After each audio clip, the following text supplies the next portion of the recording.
nothing like a good Strat sound, is there, Lee? It all got a bit Clapton-y there, didn't it? And did it? Which Oh, was, maybe it did. which is correct, really, because, you know, Blackie Strat was... Anyway, look. Yes. Here is hopefully a relatively quick video. We talk about 50s and 60s Strats, or 50s and 60s instruments a lot.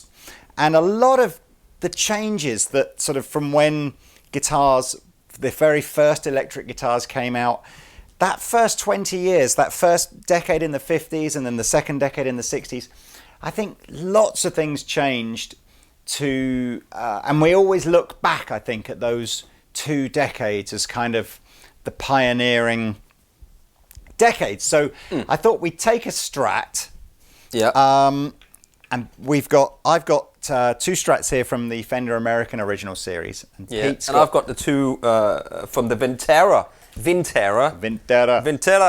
series, which is the newest made out of Mexico. Yeah. But the last year, 2019, Yeah. is that when they came out? Yeah. Gorgeous guitars, really down to a T spec-wise with all of the vintage appointments and colours, right? Now, a lot of people will probably have a preference over a sort of a 50s and a 60s Strat, way more so than they might about maybe changes that happened in the 70s and stuff like that. So the 50s Strat would have originally been either an ash or an alder body for no real reason in those days other than what was available. Yeah. It would have had a maple neck, like a one-piece, so maple neck and fretboard with the truss rod inserted through the back here. This is called the skunk stripe. Yes, It's and then sort of infilled with and you another can see the piece top of rosewood. Actually, do you know, I say that. I wonder what they infilled that in the early days, but I think it could be anything, rosewood. couldn't it? Yeah. You would have typically associated I suppose you'd had nothing to compare it to at the time, but as time went on, the 50 Strats had a slightly chunkier neck. And again, I think we see that in other brands as well. We see that with Gibson moving from a slightly chunkier to a slightly thinner neck as we go sort of 50s to 60s. So the other features on the 50s Strat, the original 50s Strats would have had a single ply piece of plastic used for the scratch plate with 8 screws holding it in place. This had a tendency to warp over time, so that's why it was changed later on. Yeah. And what else would it have had that was and it would have had a 7 1/4 inch radius, Which this one does. and a 3-way blade, a 3-way pickup selector. Yeah. So, and I think we're all familiar now with Strats having a 5-way selector, and I was staggered that, believe it or not, the 3-way didn't become a 5-way until 1977. And the other crazy thing, that at some point in the 80s, early 80s, the radius of the fretboard on the Strat changed from 9 1/2 inch to, sorry, it's changed from 7 1/4 inch to 9 1/2 inch. But why don't you just take us through the tones on your Vintera? We can do that. So 5-way blade on this one. This one with the 7.25 inch radius, what do you call it? 7 1/4. Yeah. Is more correct than yours are. It's weird, isn't it? But yes. It's just modern takes on that one. So anyway, so you got 5-way selector switch here to start on position 5, which is funny enough that one.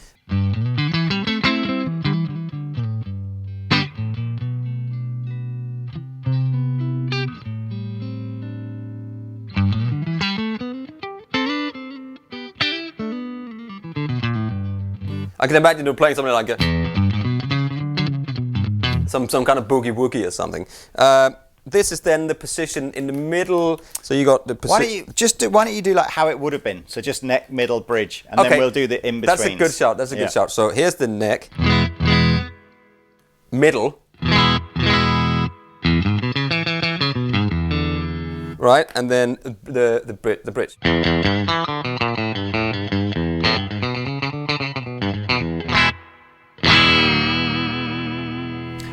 I read somewhere that one of the reasons that bridge sound is so sort of synonymous with those 50 Strat players, Buddy Holly or Hank Marvin or whatever, is because the recording techniques in those days were such that recordings tended to be a bit muddier anyway. Right, and for guitar players to really get their guitar sound to cut through, it was the bridge pickup with all the brightness kind of turned up was the way to get your tone. That's interesting. Well, so not necessarily that the guitars themselves were brighter, but just that the tones that guitar players were using would they have brighter. Do you think Leo Fender or they would have thought about that?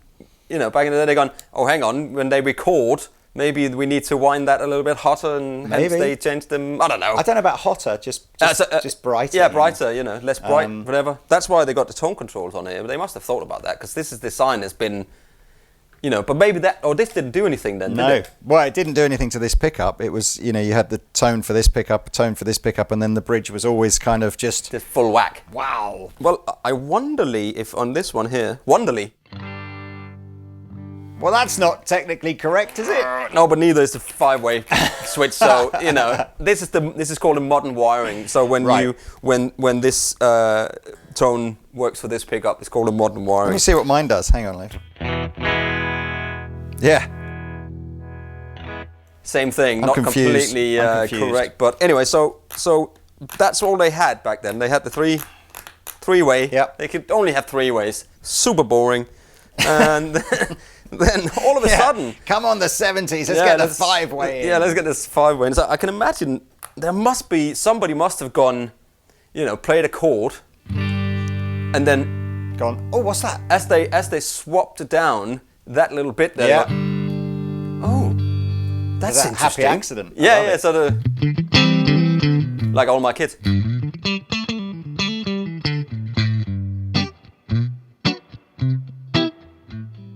You know, it's the classic. It's totally classic. It's that's the classic song from the 50s, you know. And then the same thing must have happened. I wonder who came up with that. It's one of those things, isn't it? Would be cool. Here, between the middle and the bridge.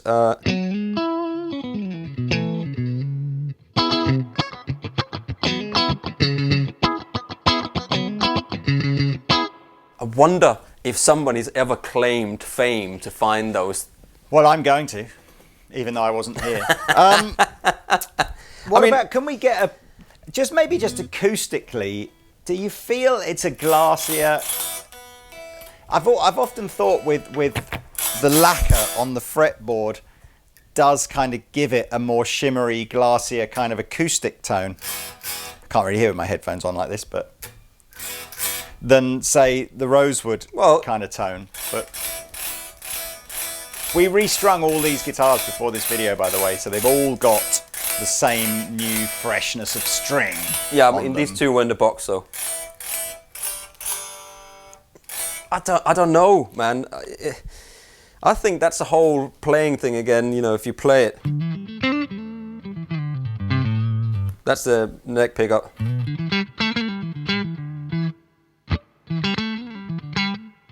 Maybe there's a snap. Let's just quickly go through and see if the American one sounds any sort of different, really, to the Mexican. I mean, we are in the same V4. I'm in a V40, you're in a V40, V100. Different players, though. Pete's just got better sounding fingers than me.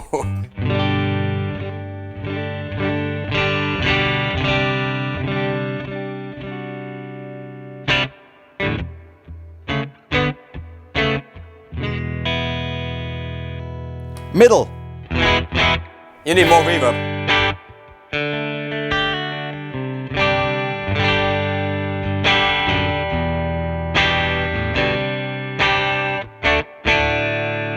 Bridge.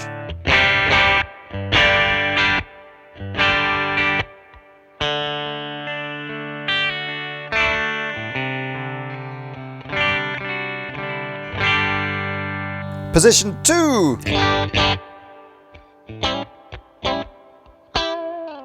Play it, Lee. No. Position 4.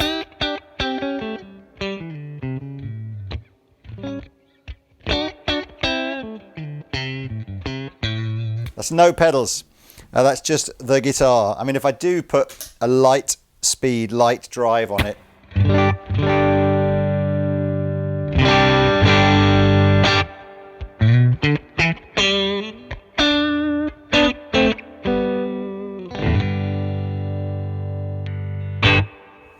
just a great guitar.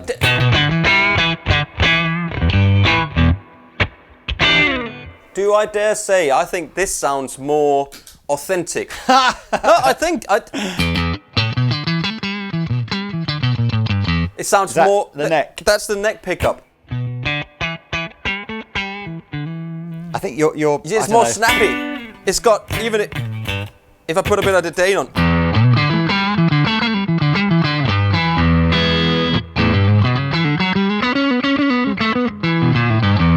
You know that... It's got that. It sounds a little bit more stretchy to me. Really good. Yeah. So, I mean, these guitars are wonderful for the money. Absolutely. I agree. Vintera is a killer line. Absolutely. So, if we go over to the 60s now, actually, although we always refer to these as 60s guitars, the transition starts sort of late 50s. So you've got things like the rosewood board comes in 59, and the neck has already started to get slightly slimmer before you hit the 60s. But I think things like the scratch plate, the triple ply scratch plate with the extra screws in it, that is definitely a 60s addition. Yes. And again, this sense that pickups start to become warmer sounding. So before you start playing, yeah, is there an acoustic difference? Yeah, it's warmer.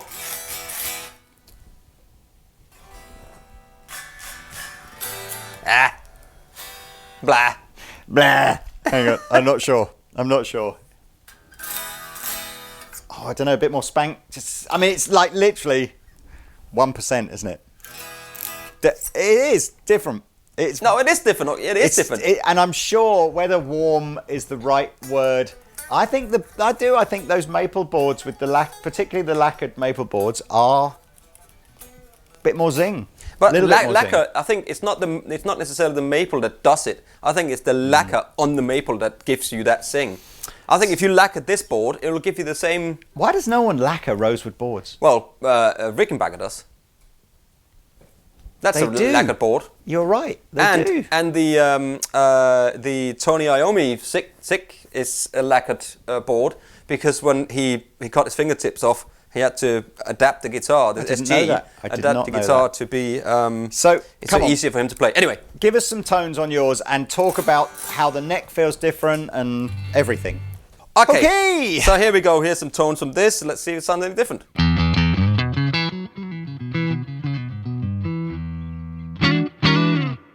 It's definitely warmer, isn't it? Bit more bass end, maybe? Yeah.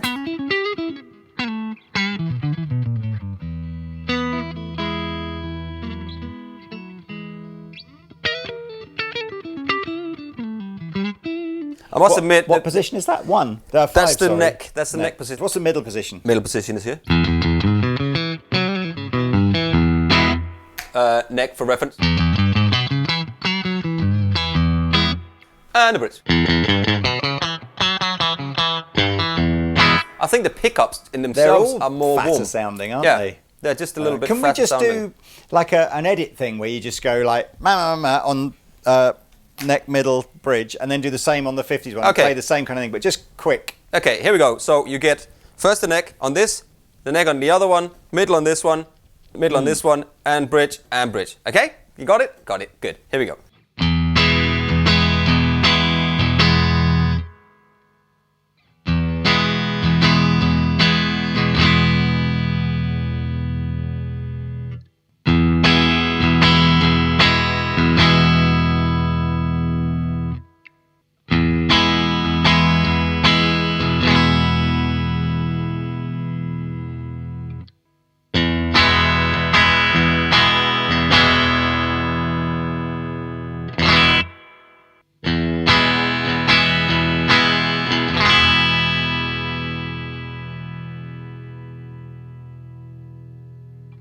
So there you go. So that was the... As hard, I mean, you obviously what you just heard on the video isn't what we've heard. I heard Pete doing all three on one guitar and then all three on the other. Yeah. And so even then, I kind of think it's hard to really put your finger on what the audio difference was. But I think the 60s one did sound fuller. Yeah, it's more like there's more like a full. Yeah, it is. It is slightly fuller, but whether that's the pickups, because it could be the everything. pickups. It's the sum of everything. Mainly the color. It's the color, absolutely. What about, it's the little sticker. The feel? I mean, I always, when I was younger, I used to think that so much 50s was like baseball and modern was like Ibanez Wizard, and the longer I play, the more I just go, man, we do make a big deal of like relatively tiny. But I think, yeah, it is. The neck is slimmer on this. The neck is slimmer, but it's not that different. It's not. You can get used to it. I mean, if you have never played guitar before, or maybe this is going to be your first Strat, I think the general consensus is go with the slightly slimmer neck, isn't it, from the 60s? Yes, but why? Because I know that's the route that I'm going down. I'm trying to. I think once you've played for a bit, it's possible then to go, well, just go and try one and try the other and choose the one you like. Are you not going to get used to the slim neck and go, oh no, I can't play this now. I can't play the fat neck now because now I'm used to playing this one, and then that's what I think.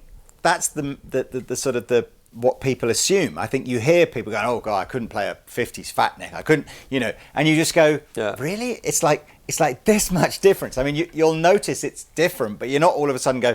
I mean, I remember when I was younger, customers go, "Oh, my hands aren't big enough for a 50s neck." It's like it's not like twice the size or something. It's so massive. Look at that massive. I can still get my finger up there, and there's still see if I can. It's just a small preference as to which one you think's more comfortable. It's not going to be like, oh, one's unplayable versus the other. Now, the other thing that you often say, and we talk about rosewood fingerboards now, and I know when I press my strings down on, I'm convinced I'm feeling the fretboard, and therefore I do feel a very different sensation, or not a very, but a different sensation of doing vibrato on this fretboard versus this fretboard. But you often say you don't touch the string hard enough to even feel that.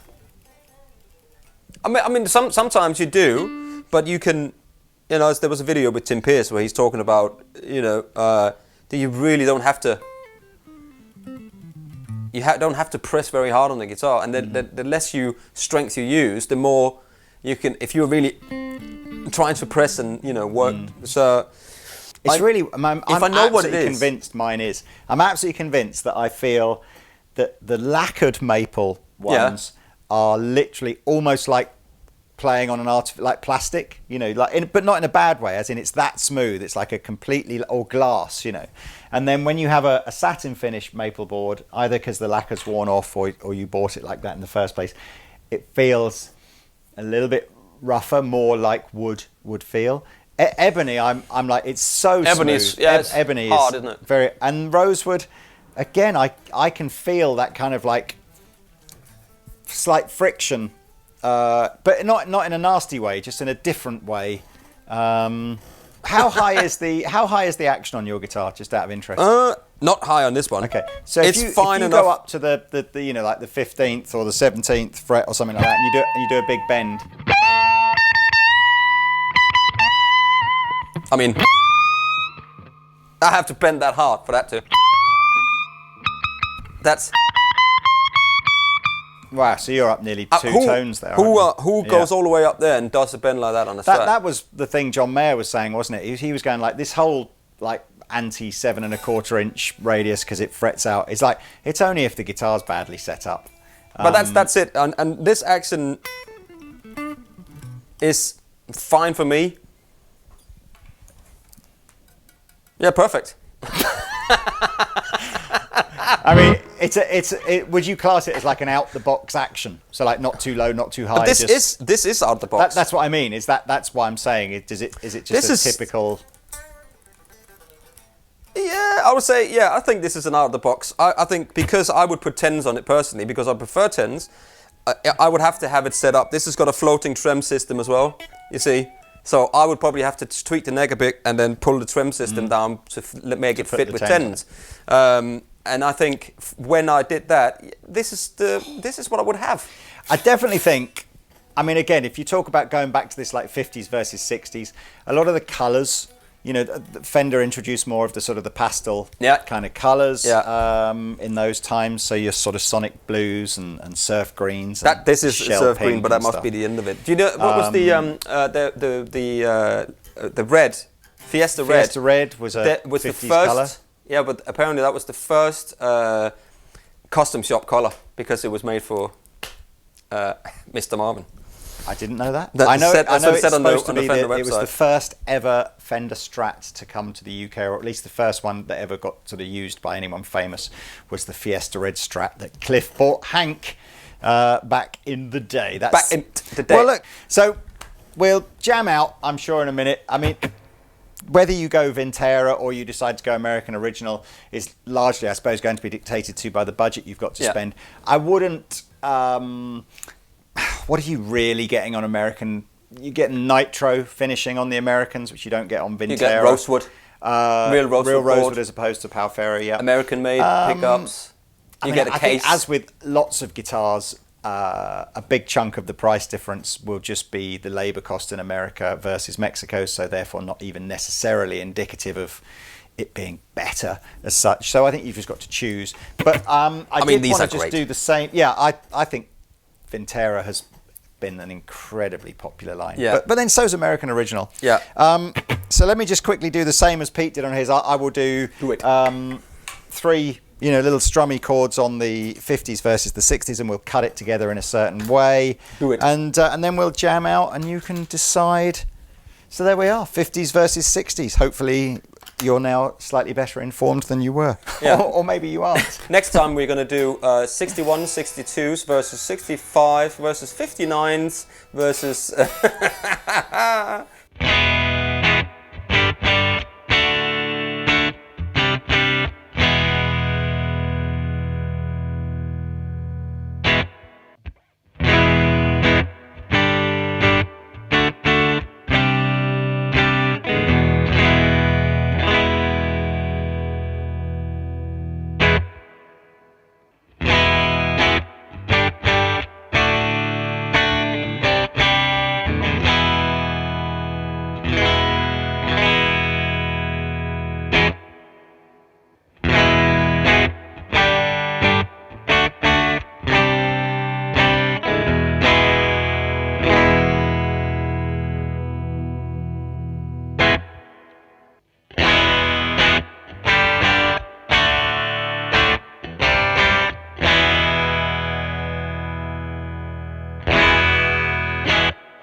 There you go.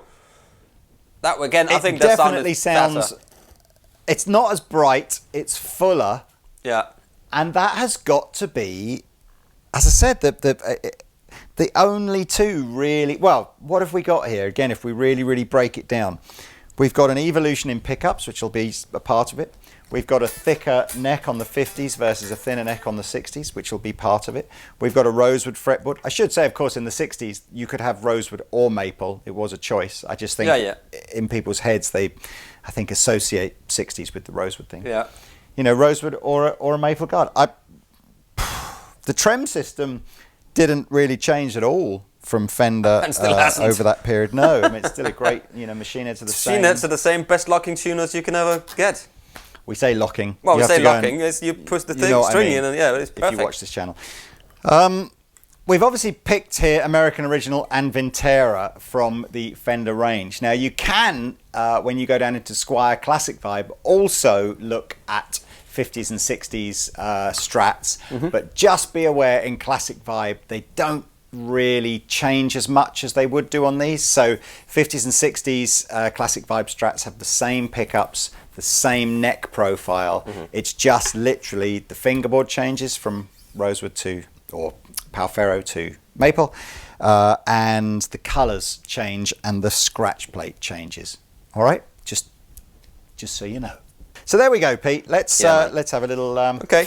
Well, thank you very much for watching, everybody. If you're interested in Stratocasters, you can also go on 50s, 60s. You can go on. I believe they're going to do a block on it, aren't they? I think there's going to be a blog on our web. There's a blog, is there? Yeah, there's a blog. Okay, good. I think there might be a blog about all of this stuff as well. So if there is, then will be linked below. If not, then go and have a look somewhere else. Yes. Thank you for watching. Google is your friend. Bye bye. Yes. Bye bye. Bye.